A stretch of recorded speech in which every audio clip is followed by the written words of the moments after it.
Good morning and welcome to today's webinar. My name's Linda Ginger. I'm your webinar host for this morning. My normal day job is helping everyday businesses discover and launch winning ideas using data science. But before we start today's webinar, if you want to ask a question, either of myself or of any of the businesses represented today, you can do so at any time during the webinar, just using the little chat box that appears in the bottom right-hand side of your screen. And we'll answer those questions at the end of the webinar.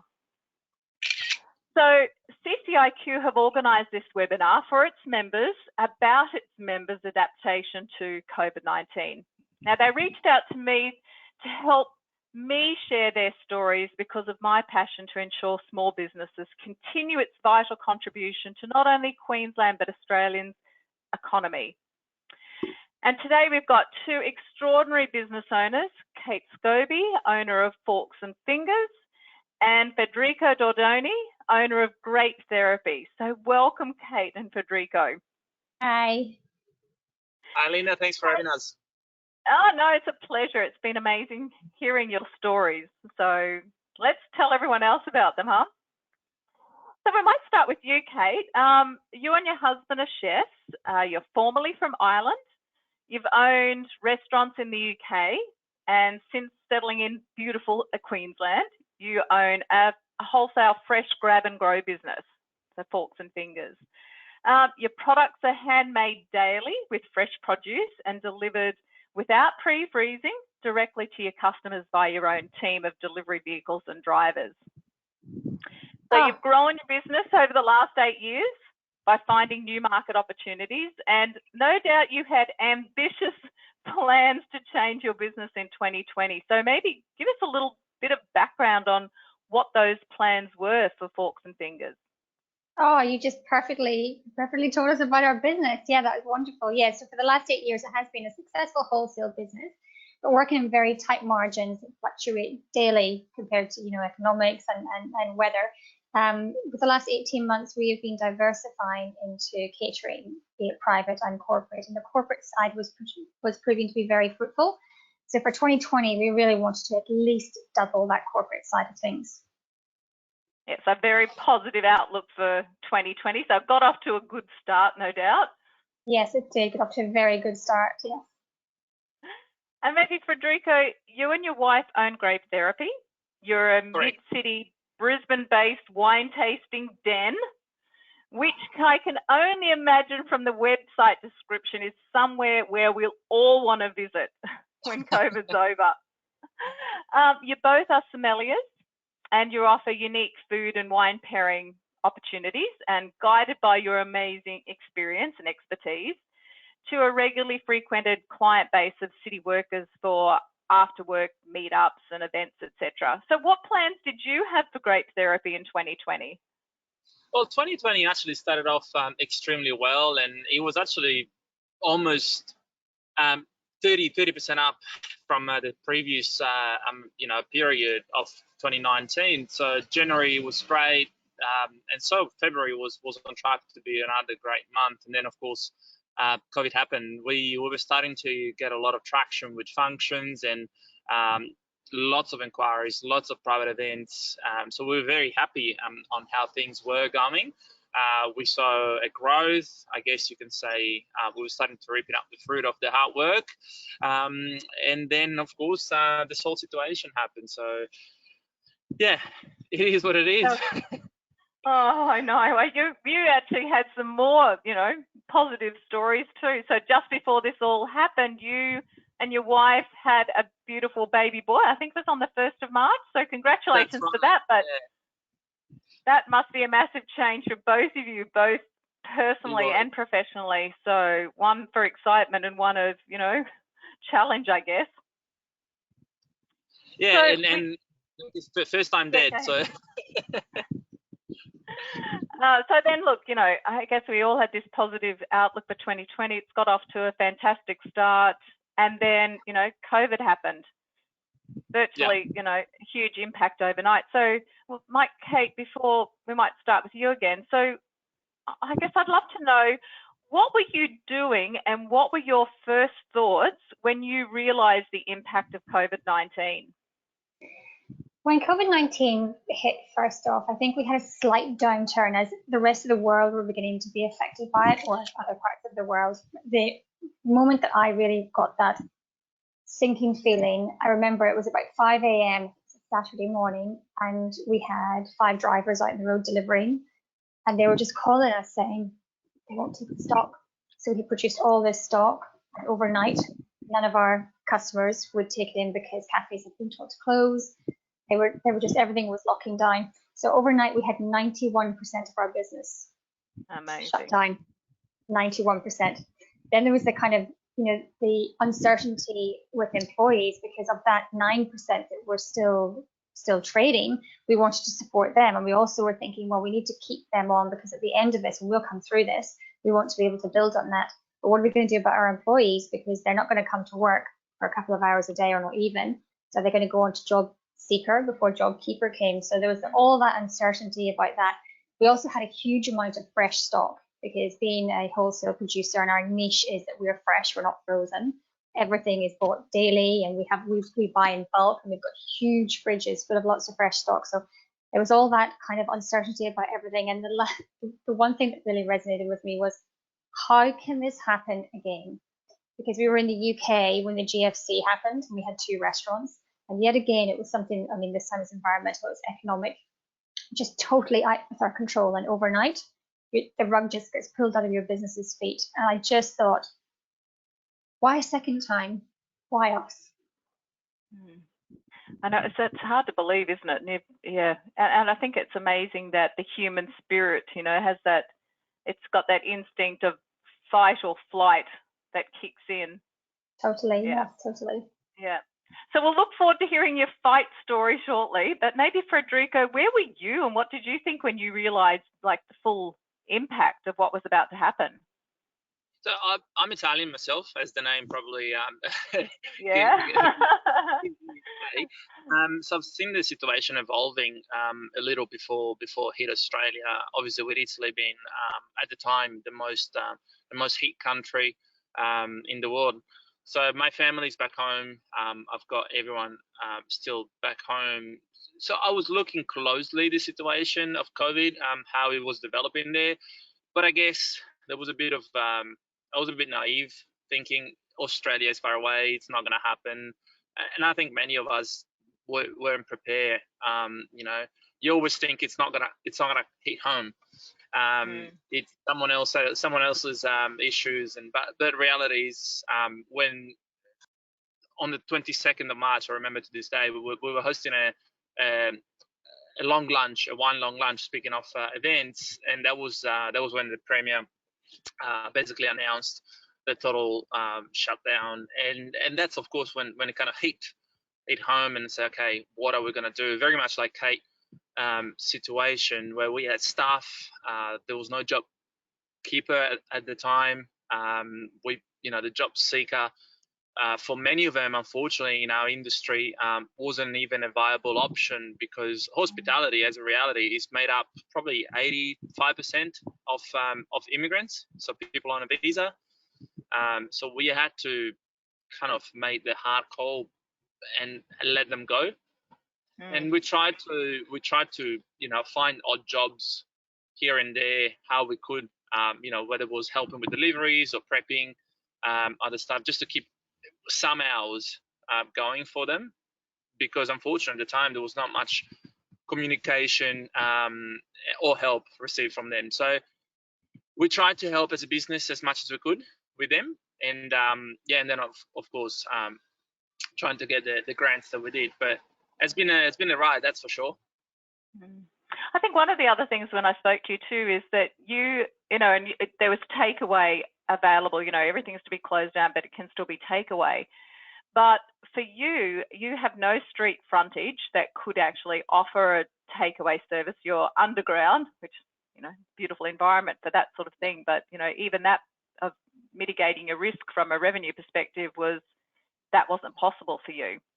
No, and that's correct. So there was no for us, there was no option to do any takeaways. We did try for a little bit, but obviously without a street presence, and also as a business model being a small wine bar with tapas, it wasn't really the first option that comes to mind when you're thinking ordering home delivery.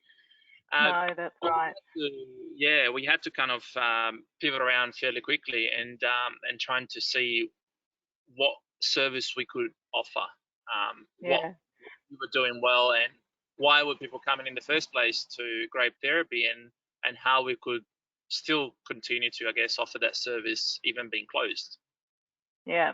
Okay. Well, we'll get on to where you came at too, because I think one of the things that I realised with your business too is that a lot of people then were working from home, so a lot of your patrons would have been, city workers, I would imagine. So even you've still got the double whammy in a way. So, so for both of you, the shock set in, and I guess you realise you have to adapt. So what ideas did you come up with, Kate? Let's start with you. Look, happily we came up with a few ideas once the initial shock settled. Like Federico, we didn't have a front presence either. So although we had all this product, all this menu that we could sell, nobody's going to walk down the street and go, oh, there you go, unlike a cafe that's on a main road. Firstly, we thought about delivering direct to the consumer, because as a predominantly wholesale business that we were always going through a middleman or a retailer. Even on the corporate side, it was through a middleman. And to actually sell directly to the customer is actually such a joy. Being from a restaurant background, that from A to B rather than A to C through B has been so lovely. The standard of service that we always pride ourselves in is giving our customers 100% service, but where they put it on, that we have to leave that up to them. So I guess that and adapting our products and our employees in particular. Again, much like Federico, we've got a lot of similarities here. We have, although we employ Australians, we've got a very diverse culture within our employees, and looking to them and saying, well, let's look at your cultures and your menus and things, and can we adapt our things to take on board what you would like to cook, and then going into ready heat meal markets and menu adaptations. We also saw opportunities teaming up with other businesses in the area. So looking at the strengths that we had as a business, but perhaps they didn't, and also looking at the strengths that they have as a business, but we didn't. And we teamed up with several fruit and veg shops to do their grocery deliveries for them. So they would take the orders in themselves. We would do all the HACCP guidelines behind it and do the deliveries. And that again was direct to the customer from us. And although it wasn't our product, there was a great sense of joy of taking, a product that we believed in, helping out another business, teaming up with them and delivering direct to the customer. Yeah. So I think this whole idea of partnering, so good business relationships that you'd already built, had been, I guess, an advantage for you. The other thing that struck me too was going from a business to business model to a business to consumer model meant that, your skills around marketing had to change. So yeah. Maybe give us a little bit of that was totally out of my comfort zone. So I'm a foodie, we love the food, sticking behind a computer, and it may take me a little bit of time. So yeah, we had to look on our marketing side of things, and bearing in mind this is at a point where your businesses, had a downturn of 91%.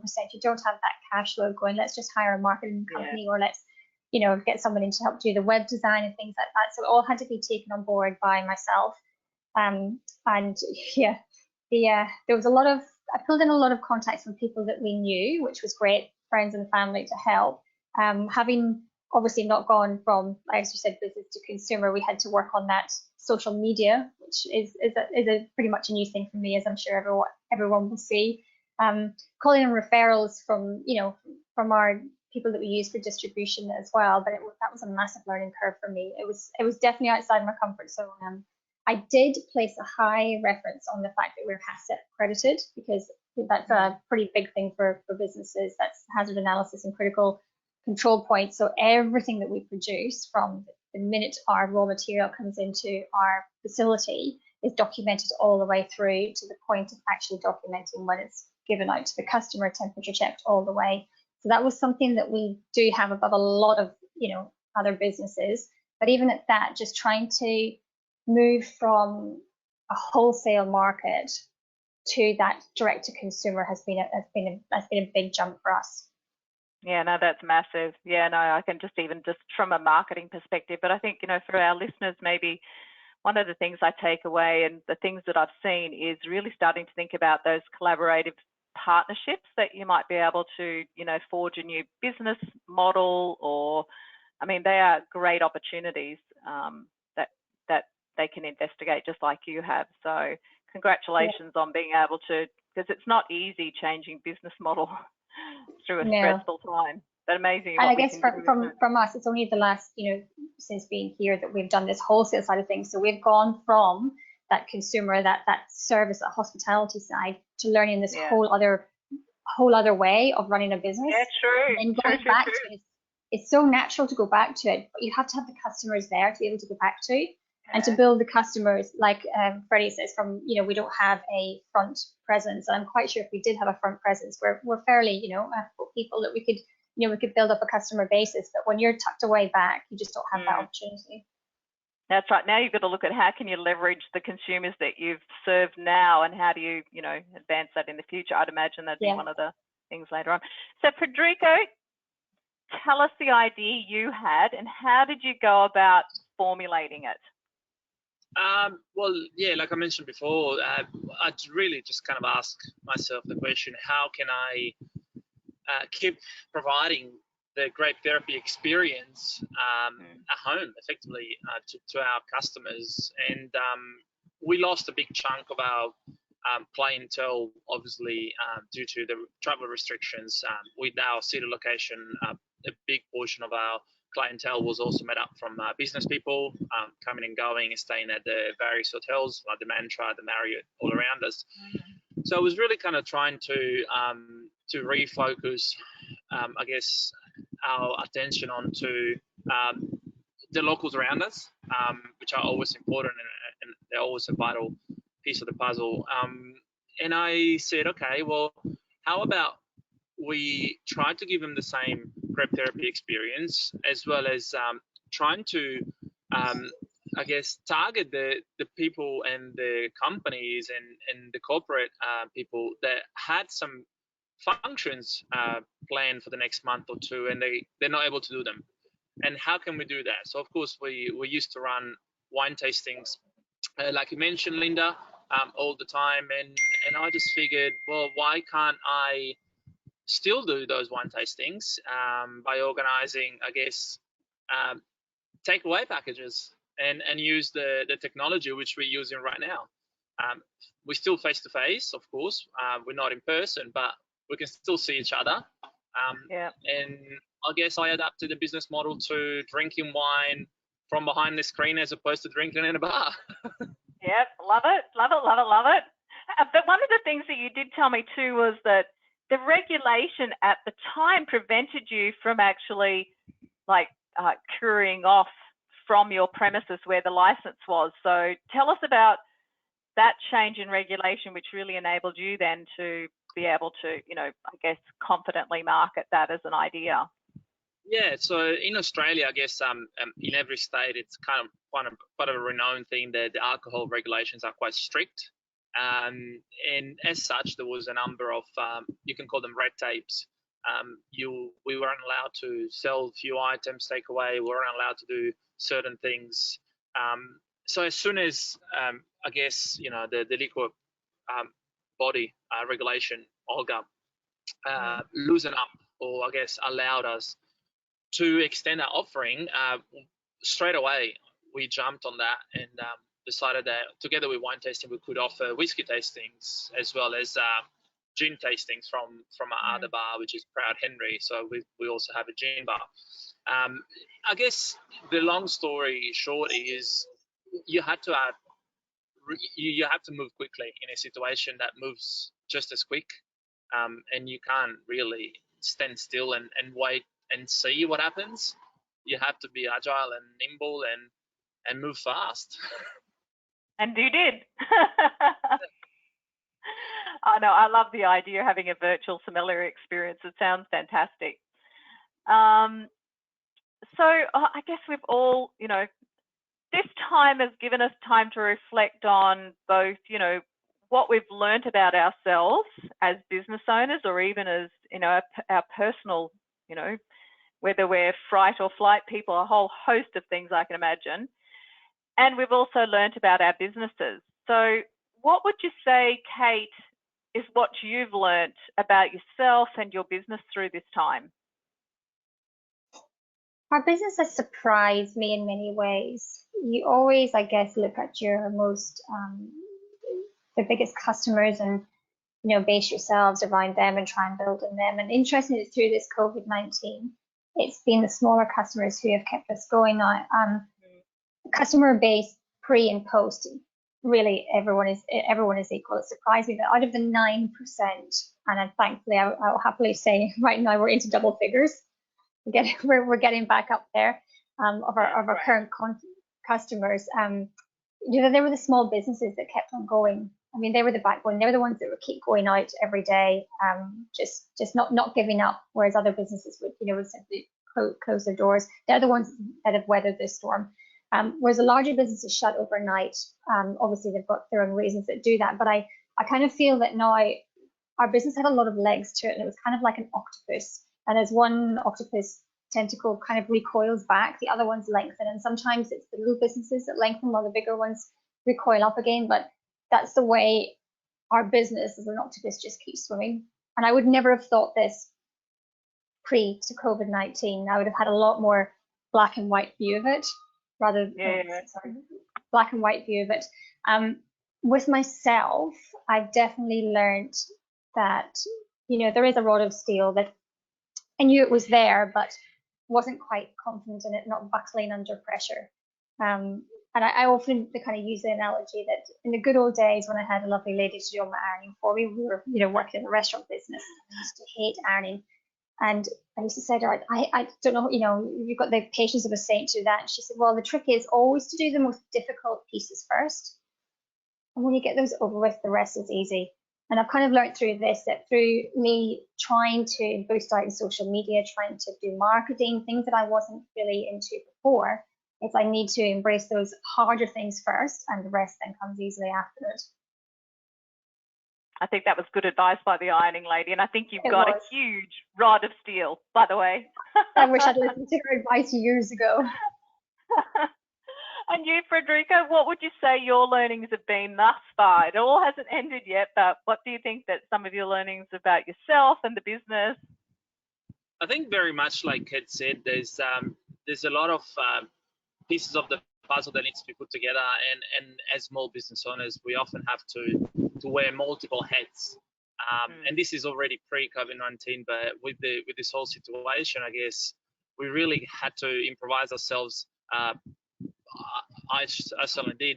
I had to learn how to build a website and create an ordering platform and do the Facebook and marketing and Instagram and all these things that I would have never thought I had the time, already. But I guess when you have to do something, well, you just have to do it. So even if you're pulling all-nighters, right? That's right. In a situation where there's no way out, there's no escaping, there's no hiding. If you want your business to survive, well, you have to fight for it, and the claws need to come out. Like Kate, I decided to tackle the bigger pieces of the puzzle first, and then tweak and I guess fine adjusting everything. But if there's one thing I've learned in this situation, is probably resilience. That I didn't know I had. I knew I had some, but I didn't think this much. And willingness to stay afloat. If you get knocked back down, come back up. Yeah.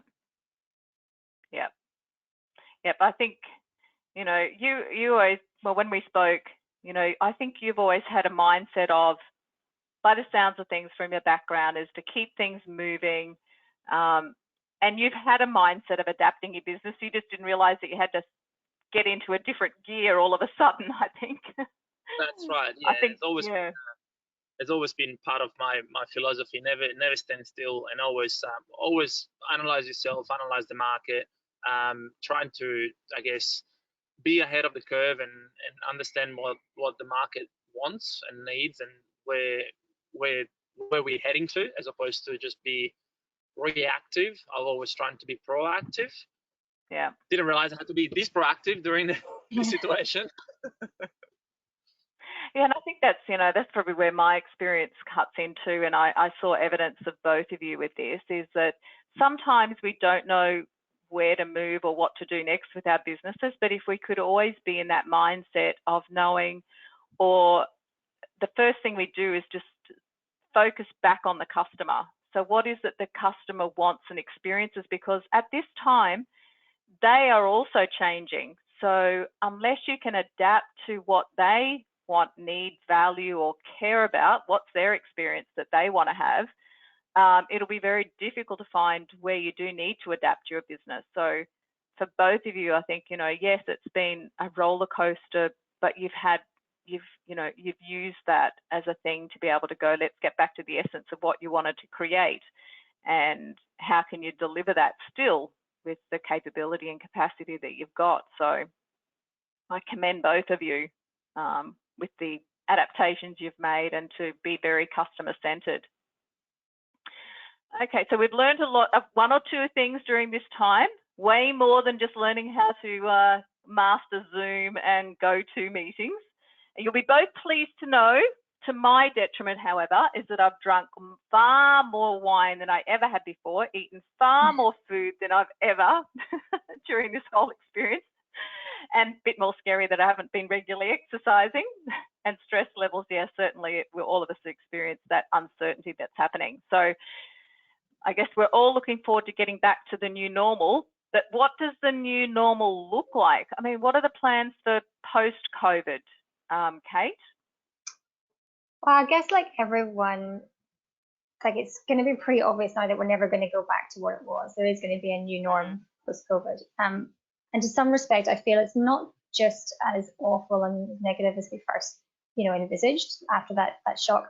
And to me, to my analogies, in case you hadn't noticed, COVID-19 is a bit to me like a tender process. And, I just, over the last few years, I've done a couple of tenders, and something, again, I'd never done before in my background of being in the restaurants. And when you get a tender through and the terms of it are so outrageous that you can't comply to it in any financial or economic terms, then you go for the best deal you can. Whereas if you're just sitting on the edge of it and the terms of the tender, you could do it, but you want a bit more out of it, it's not really that lucrative for you, then you tend to stick to that because you don't want to lose out to someone else. And to me, COVID-19 was like that tender, which was so outrageous that there's nothing anyone could really, put forward for it. And in business terms, you just had to call it bluff and win in the end. And that, I guess, that's what, all small businesses have done. And, I think, Freddie, you'd probably agree with that. Our corporate side of things, we are actually very well placed, very luckily for us, being wholesale. From the beginning, we have been doing things like single serve, and we've got delivery vehicles. So all that is set up. It's just a matter of, as going back to what I said before, moving it from that wholesale to that direct consumer. So post COVID-19, I'm hoping to roll it back out to the corporate and the private clientele, and keeping within the guidelines of we're going to have to live with this this COVID. So take it from there. Yeah, but it's an outrageous tender. Right, an outrageous tender, yeah. Great metaphor. Yeah. What about you, Federico? What is it now holding for you? Because I guess, if there's one message that I think both of you and we're trying to create here is to have a plan to get out. I mean, sometimes we can be, as you've heard, be so much in our business versus on our business, and this is a moment we're probably in more than we want or need to be. But it's being able to go, what is the plan post-COVID? So Federico, what are your thoughts about what the rest of the year looks like, and what does your business? I'm going to start by saying that I personally think that COVID will be with us to an extension for a number of months, and not necessarily the virus itself, but the mentality of the virus that has grown with him. So there will be, to a degree, a fear of going out in numbers, and by all means, I don't think that's going to be a majority, but there will definitely be a percentage of it. As such, like you mentioned before, Linda, we should ask ourselves, what does the customer want, always, as a number one question for a business. So for us, again, asking ourselves the question, what do we do well, and what does the customer enjoy about coming to Grape Therapy. For us as a small venue, I think the exclusivity plays a big part, and the intimacy. Um, in terms of post COVID-19, and even now with the restrictions starting slowly to ease, and the 10 people allowed at a time, we're probably going to look at offering that exclusivity in small numbers ongoing, in the sense of focusing more on smaller events, and still function, but to a degree. So it's not going to be larger functions like we were planning before COVID. Now we're probably going to have to focus on smaller numbers and smaller functions, and offer a more intimate and exclusive offering, adapting offering, I guess. Yeah, no, that sounds great. I mean, that's fantastic to be able to check with your customers as to what that looks like, And is there any thoughts on that, Kate, with what Federica said? Is there any application in your sort of business for what Federico just mentioned then?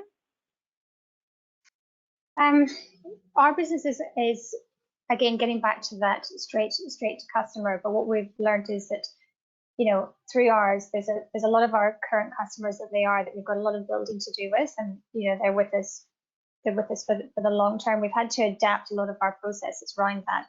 Obviously, when you're delivering, you've got set delivery days, you've got routes to deliver on, you've got all that is an economic factor, financial factor in your business. So that kind of aspect of it that we're working very highly on. I do agree totally that this COVID-19, I mean, I would say even more than months, it's going to go on well into next year, and in fact we may well be living with it, and the process is that what we have to then change in our business in terms of deliverance and just hygiene practices on the ground level, going out is something that's just going to have to carry on from now till it's going to change it completely. It's never going to go back. Is there any parting advice to listeners that might be on this webinar, like some top tips from your experience, either of you? Wash your veggies. Wash your veggies. Be nimble, be swift, and don't be afraid of changing your business model. If you can't play the numbers game anymore, which obviously COVID taught us that, then change and play the quality game. And drink more wine. And then always eat more food. And look, guys, thanks so much for sharing your stories. I'm going to just check to see whether there's some questions that we might have from people. And there looks to be, there are. No, there's no questions. How about that? Look, anybody wants to ask questions, afterwards, please, by all means, do. We can answer those questions through you guys. What else? So I guess really we love your fighting spirit. There you go. I think most of all, I love your optimism, and it's very hard to be optimistic when there are also plenty of low times, I'm sure, for everyone. So to you, your partners, and your family and teams, and that new bub, Federico. Yeah. We trust like the year holds so much more positiveness for you and your businesses. And, I'm encouraged by the great community that has come through CCIQ and its support. So all of you supporting each other is what it's all about. So, and I think, Linda, to touch on that, I think one of the things that has really helped me anyway, and I hope Kate can say the same, in staying positive, has actually been the reaction of the community, of the regulars, of people like yourself, CCIQ. I've said it before and I said it again, Brisbane has really proven to have a heart of gold when it comes to really supporting the small businesses, and I was really, really impressed, and gives you a big moral push to keep going and helps that fighting spirit. I've lived in Sydney for over 10 years, and I can tell you that it's not quite the same. I'm very happy to be here. Oh, that's so good. Yeah, no, we love it, don't we? Yeah, I'd agree. It's easy to stay positive when the going's good, but when the going's not so good, the positivity in Brisbane is incredible. Yeah, so everyone who might be listening, please support these lovely businesses as the whole community supports everybody else. So look, thank you for listening on today's webinar. And I hope in some small way, what you've heard today inspires you and your business through these difficult times. So just, remember to reach out to each other. Help's only a phone call away. And I wish you all the very best. So ciao for now.